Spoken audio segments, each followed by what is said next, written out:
Join us at the Lexington Comic and Toy Convention, March 23rd through 26th. We'll be at booths 1113 and 1114, decked out in cosplay, selling the latest Angel of Death merch.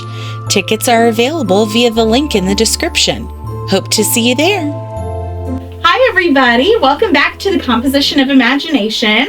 I am your host and author, Stevie Joe. These are my fabulous book guardians, Tasha and Jason. And this month has been really fun because it is a celebration of Angel of Death and the second publication anniversary of In the Beginning, my debut novel.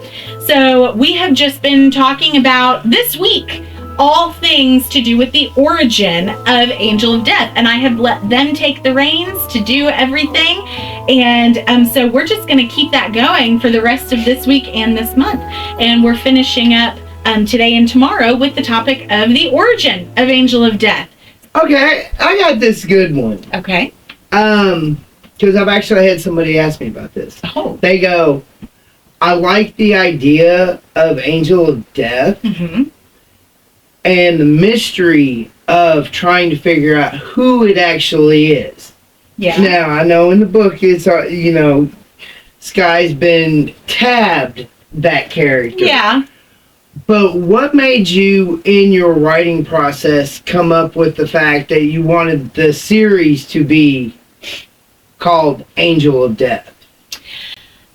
Really, that's a really good question, because I thought about it for a long time when I was thinking of the title for the first book. Yeah. That was initially going to be the title of the first book. And then I was like, I also take inspiration from Nora Roberts, Laurel K. Hamilton, inspiration as in their formatting and how they write their characters and stuff.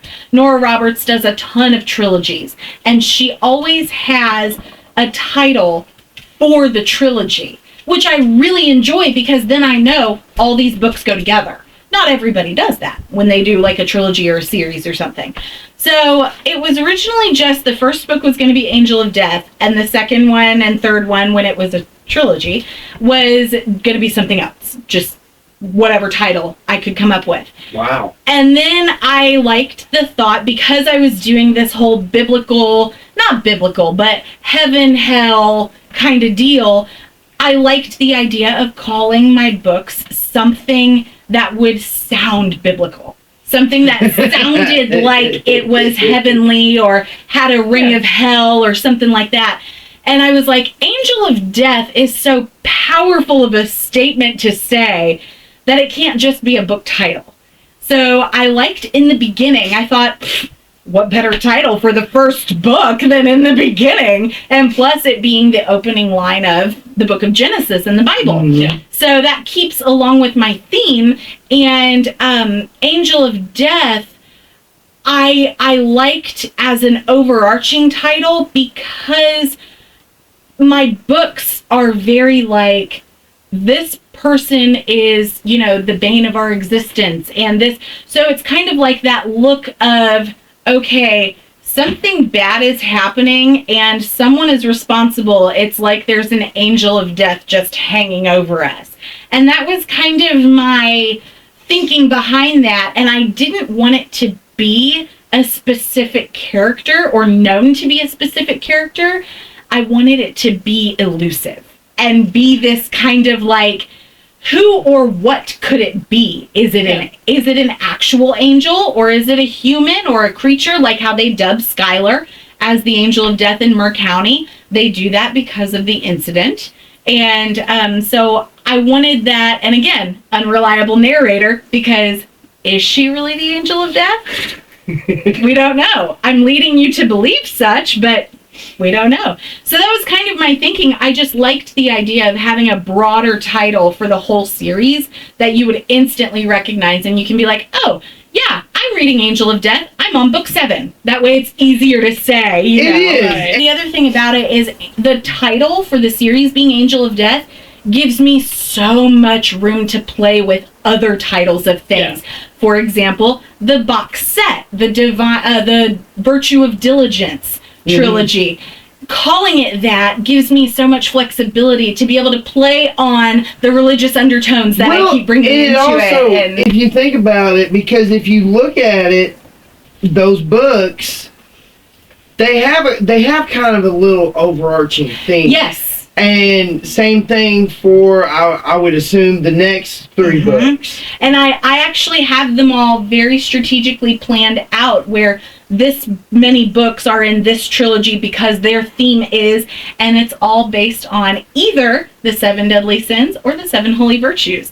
You won't get books for all of them, but you'll get ones for the heavy hitters. Nice. You'll get sets for the heavy hitters. So Angel of Death really allowed me the flexibility. That title alone allowed me the flexibility to play with it and keep that like mysterious, threatening kind of undertone while playing off of religion and stuff too, because that's what the whole series is doing as well. So plus, just for me, I really liked the title, Angel of Death. I thought it was a standout, it's a good title. Like, if you saw it on the bookshelf at Barnes & Noble or something, you'd be like, hello, what is this? Yeah. That was part of my goal, so. If they did that, I'd be like, picture. One day. So to kind of piggyback on that, how do you come up with your titles? Like, False Idols, The Good Shepherd. Painstakingly. That, and even to go deeper, titles of the chapters themselves. Yeah. That's also a very painstaking process. We've actually gotten that question a couple times because, like, the people that have, well, not just you, but other people have asked me, like, so what is the false idols? Like, who, or in the Good Shepherd? Yeah. It's like, who is the Good Shepherd? Yeah. But that's part of the mystery. That's part of it. And I come up with them, like, I cannot, so part of my writing process that you're getting a glimpse of, I cannot write the meat of the story until I have a title. And then if I'm titling my chapters, I can't write the story until I title the chapter. It's just a hang-up. I'm like, no, I have to know where this is going. Some of the titles come to me after the fact. I'll title them one thing, and then I'll write the chapter, and I'm like, that doesn't fit anymore. And I instantly change it because it just clicks. I don't know. It's some weird thing in my brain that just like clicks and is like, this is what you need to do. And I'm like, how the fuck? Like, sometimes, honest to God, when I open these books to like write the, to make sure I'm referencing things correctly and stuff like that, I'm like, how the fuck did I come up with this? Not in a bad way. No, it's one of those, like, I don't even know how it works. But I do very much painstakingly go through and think about, well, what do I want the book to be about? So obviously, the obvious one is in the beginning. It's the first book. It's a play off of the book of Genesis. It's all that. But then False Idols is like, all right, how did we arrive there? My main goal behind it was the whole story is kind of showing you that these people are claiming they worship one thing and they really worship another. So that's kind of the story behind that one. Veiled Commandments is people are talking about things that they might be a little unreliable. You don't know if it's actually true. And the Good Shepherd could be, it actually is in reference to a person, but it could be multiple people. It could be Bane. It could be Elias. It could be Skylar herself. It could even be Hope. Or someone like that. Or it could be Noel. It could be anybody. But I like keeping the titles precise enough that you kind of get the feeling what you're going to read about, but vague enough that you're still left guessing. Like Blessed Implosion is the title for book 5. Now I will say that book 7 and 16, I think it is, they have fun titles that, fun as in, I came about them in a fun way, because you know those little things on like Pinterest and stuff where it's like, the first letter of your first name is this word, and then this, and it's like, that's your unicorn name or something like that. So book 7 and book 16, that's how I got their titles. Honest to God. But they don't necessarily fit in exactly with the religious undertone motif. but they're still telling you what to expect in the story. I was going to say, here's the thing. We were talking in the last video, talking about when we went to the Lexington convention, Mm-hmm. of how exciting it was. Now, we're now a year later, Yeah. and I want to ask, how did you feel that first moment? And I think you were with her too, when you started that first day, because I know I was working. I ended up getting there late. Yeah. And when you got everything set up and you started seeing the first people walking and it's go time Yeah. and everything, how did you feel at that moment versus now, a year later, and all the stuff that we've been through? Honestly, when they opened those doors that first Thursday, I about shit my pants. like, I mean, Like it was exciting. yes, But it was like, holy shit, what do we do? it was so surreal. Yeah. Especially being on this side of the table. Yeah. Because I really did feel like I was seeing things differently. And then whenever I would walk around the con, I looked at the vendors differently. Because I've noticed that ever since attending LexCon as a vendor last year, every con I've been to since, I can't look at it the same. Because I've seen behind the curtain, and now I can't not see the little things that You might can't be. unsee it. Yeah. So it was very surreal, and it was very, like, I equate it to, I did 8 years of theater, and every time, the feeling never once faded, and it still creeps back up every time I do an in-person appearance. I get so nervous, and that flight or fight thing takes effect, Yeah. and my legs are like, we're gonna fly, we don't want to do this. But I do it anyway, and I never regret a moment of it, because it's that rush of like, oh my God. And honestly, when I made the first sale, which we totally did not expect that night, when I made that first sale, I was like, holy shit, I've made it. Like, I sold a book at a con. To me, that's making it. But going into this next LexCon in a couple weeks, I still have that rush of like, oh my God, I don't want to do this. I'm not, because I think I always will. And that is, you hear about musicians talking about this all the time when they're like, when the rush goes away, I shouldn't be doing it anymore. Yeah. And that's kind of what I feel. So, like, especially last video or a couple videos ago when you were like, what is your writing inspiration? When the rush goes away, I shouldn't be writing it. Yeah. I shouldn't be doing the cons. I shouldn't be, when it stops being fun and entertaining for me, then I know I'm not in it, because how can I expect you guys to all be in it? Yeah. If I'm not even in it. Yeah. So that's kind of the thing. So I'm excited for this month. Oh yeah. I'm like super excited to do LexCon. Like, Yeah. I'm kind of like counting down the days with them of like, all right, here we have a couple more days, and it's like the closer it gets, the more like that rush that you were talking about gets, and it's you do have that fight or flight, but you're like, no, but I want to run away, but I really want to do it. That was the biggest thing was, Thursday, that was the kickoff. Yeah. But when we all came in Saturday morning, the big day, if I remember, they had 11,000? Yeah. Probably. No, I think it was. They routinely have like tens of thousands of people. Hey, On Saturdays, yeah.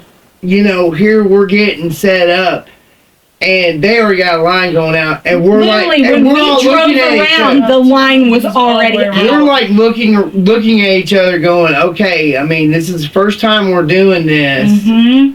Are we going to be okay?" And you could see it.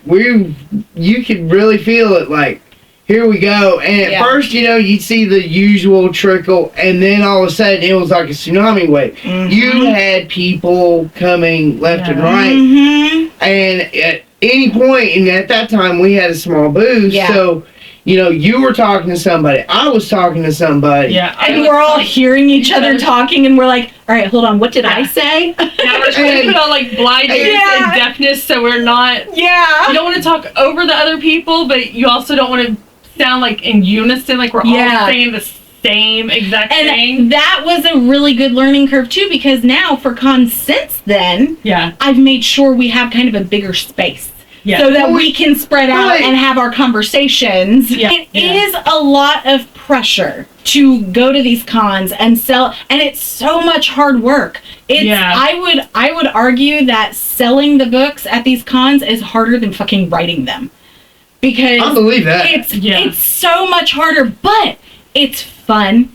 We love it. The good thing is we enjoy it. It was a good learning curve, that first one, because I think this time around we're going to be set up. And come visit us at LexCon. And there's vendors there for every fandom, and that's what I mean by that community, that inclusivity.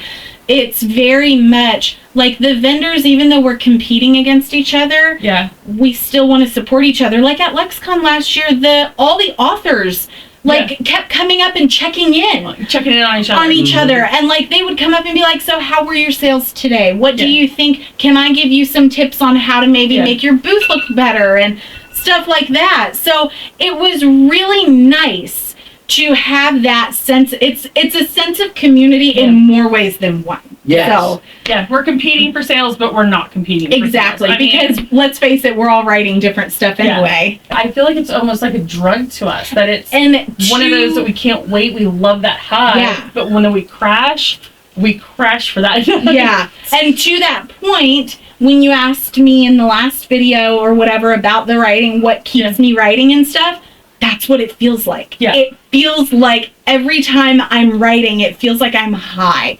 And I'm just like on this drug of words, which is such a bizarre thing to say. Yes, it is. But that's what it feels like, to do something you really enjoy. And I'm like, oh shit, happiness. She is capricious. But that is one of my favorite Ambrose Bierce stories. But she is a capricious little bitch, but she shows up when you really need her to. As long as you don't chase her, she's there. So I think that is a great way to end today's video.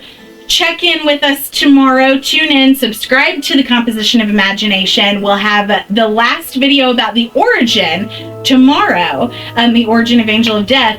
So tune back in and we'll see you then. Catch up on the Angel of Death series today.